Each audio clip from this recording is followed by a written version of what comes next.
The components required for this experiment are Waveshare RP2040 Board, soil sensor, LCD display, I2C converter, breadboard, 2 LEDs, buzzer, connecting cable and connecting wires.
Now we need to upload the program.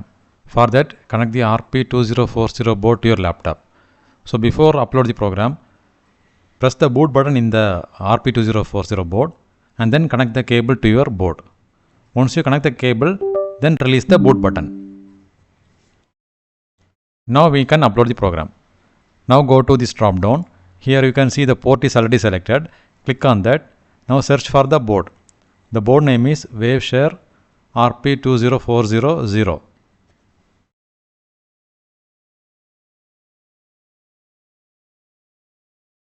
So this is the board. Click on that. Now click OK. Now click this upload button and upload the program. Now the program is successfully uploaded to the RP2040 board. Now we can check the output.